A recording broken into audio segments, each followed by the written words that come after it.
heat, forever on fire. Prajwal Revanna ವಿಚಾರದಲ್ಲೂ ಕೂಡ ಈಗ ಹಲವಾರು ಆರೋಪಗಳಿದ್ದಾವೆ. ಅತ್ಯಾಚಾರದ ಆರೋಪದ ಪ್ರಕರಣದಲ್ಲಿ ಜೈಲು ಸೇರಿರುವಂಥ ಪ್ರಜ್ವಲ್ನಿಂದ ಹೊಸ ವರಸೆ ಶುರುವಾಗಿದೆಯಂತೆ. ಪ್ರಜ್ವಲ್ಗೆ ಸೆಟ್ ಆಗ್ತಾ ಇಲ್ವಂತೆ ಈಗ ಕೊಟ್ಟಿರುವಂಥ ಜೈಲಿನ ಕೊಠಡಿ. ದರ್ಶನ್ ಆಯಿತು ಇದೀಗ ಪ್ರಜ್ವಲ್ ಸರದಿ. ಜೈಲಿನಲ್ಲೂ ಕೂಡ ವಾಸ್ತು ಮೊರೆ ಹೋಗಿದ್ದಾರ ಪ್ರಜ್ವಲ್ ರೇವಣ್ಣ.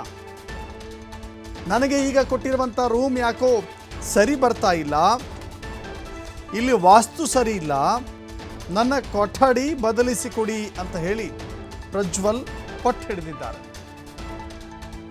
ನಿರಂತರ ಕಾಟಕ್ಕೆ ಬೇಸತ್ತು ಪ್ರಜ್ವಲ್ ರೇವಣ್ಣ ಅವರ ಕೊಠಡಿಯನ್ನು ಬದಲಾವಣೆ ಮಾಡಿದ್ದಾರೆ ಜೈಲಿನ ಅಧಿಕಾರಿಗಳು. ಹಳೆ ಕೊಠಡಿಯಿಂದ ಈಗ ದರ್ಶನ್ ಇರುವಂಥ ಪಕ್ಕದ ಕೊಠಡಿಗೆ ಪ್ರಜ್ವಲ್ ರೇವಣ್ಣ ಶಿಫ್ಟ್ ಆಗಿದ್ದಾರೆ. ಇದು ಹಾಸನದ ಮಾಜಿ ಸಂಸದ ಪ್ರಜ್ವಲ್ ರೇವಣ್ಣ ವಿರುದ್ಧ ಅತ್ಯಾಚಾರ ಪ್ರಕರಣಗಳಿದ್ದಾವೆ. ಈ ಸಂಬಂಧ ಅರೆಸ್ಟ್ ಆಗಿರುವಂಥ SITಯಿಂದ ಅರೆಸ್ಟ್ ಆಗಿ ಇದೀಗ ನ್ಯಾಯಾಂಗ ಬಂಧನದಲ್ಲಿರುವಂಥ ಪ್ರಜ್ವಲ್ ರೇವಣ್ಣಗೆ ಜೈಲಿನಲ್ಲಿ ಕೊಠಡಿಯ ವಾಸ್ತು ಸರಿ ಇಲ್ಲ. ಹೇಳಿಕೆಡಿ ವಾಸ್ತನ್ನ ಅಥವಾ ದೈವಿಕ ನಂಬಿಕೆಯನ್ನು ಅತ್ಯಂತ ಹೆಚ್ಚಾಗಿ ನಂಬುವಂಥ ಕುಟುಂಬದಿಂದ ಬಂದಂಥ ಪ್ರಜ್ವಲ್ ರೇವಣ್ಣ ಜೈಲಿನಲ್ಲೂ ಕೂಡ ಅದನ್ನೇ ಫಾಲೋ ಮಾಡಲಿಕ್ಕೆ ಹೊರಟಿದ್ದಾರೆ. ಬಟ್ ಫಾಲೋ ಮಾಡೋಕ್ಕಾಗುತ್ತಾ ಗೊತ್ತಿಲ್ಲ. ಆದರೂ ಕೂಡ ಜೈಲಧಿಕಾರಿಗಳು ಬದಲಾವಣೆ ಮಾಡಿದ್ದಾರೆ ಅಂತ ಹೇಳಿದ್ರೆ ಇದು ಹೊಸದಿರಬೇಕು. ಯಾಕಂತ ಹೇಳಿದ್ರೆ ಜೈಲಿನಲ್ಲಿ ವಾಸ್ತುವಿನ ಕಾರಣಕ್ಕಾಗಿ ಕೊಠಡಿಯನ್ನೇ ಬದಲಾವಣೆ ಮಾಡಿದಂಥ ಪ್ರಕರಣ ಏನಾದರೂ ಇದ್ದರೆ ಇದೊಂದೇ ಇರಬೇಕು ಮೋಸ್ಟ್ಲಿ. ಇಲ್ಲೆಲ್ಲೂ ಕೂಡ ಕೇಳಿರದಂಥ ಸುದ್ದಿ ಇದು.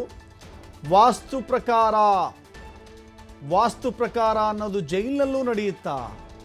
ನಾವು ಇಲ್ಲಿವರೆಗೂ ಹೆಂಗೆ ನೋಡಿದ್ದೇವೆ ಅಂದರೆ ಯಾವುದೋ ಒಂದು ಕಚೇರಿ, ಸರ್ಕಾರಿ ಕಚೇರಿನೋ ಸರ್ಕಾರಿ ಬಂಗಲೆನೋ ಅಥವಾ ಕ್ವಾರ್ಟರ್ಸ್ಗಳು ಏನು ಅಲಾಟ್ ಮಾಡಿರ್ತಾರೆ ಕ್ವಾರ್ಟರ್ಸ್ಗಳು, ಅವರಿಗೆ ಎಲ್ಲೋ ವಾಸ್ತು ಸರಿ ಇಲ್ಲ ಅಂಥೇಳಿ ಆ ಬಾಗಿಲನ್ನು ಈ ಕಡೆ ಕಿತ್ತಾಕೋದು, ಈ ಬಾಗಿಲನ್ನು ಆ ಕಡೆ ಕಿತ್ತಾಕೋದೆಲ್ಲ ನೋಡ್ತಾ ಇದ್ವಿ ನಾವು. ಆದರೆ ಇಲ್ಲಿ ಜೈಲಿನ ಕೊಠಡಿಯ ವಾಸ್ತು ಸರಿ ಇಲ್ಲ ಎನ್ನುವ ಕಾರಣಕ್ಕಾಗಿ ಆ ಕೊಠಡಿಯನ್ನೇ ಬದಲಾವಣೆ ಮಾಡಿದ್ದಾರೆ ಅಂದರೆ ನಿಜಕ್ಕೂ ಕೂಡ ಇದು ಅಚ್ಚರಿ ಅನಿಸುತ್ತೆ. ಅಥವಾ ಈ ರೀತಿಯ ಸುದ್ದಿ ಇದೇ ಮೊದಲು ಅಂತ ಅನಿಸುತ್ತೆ.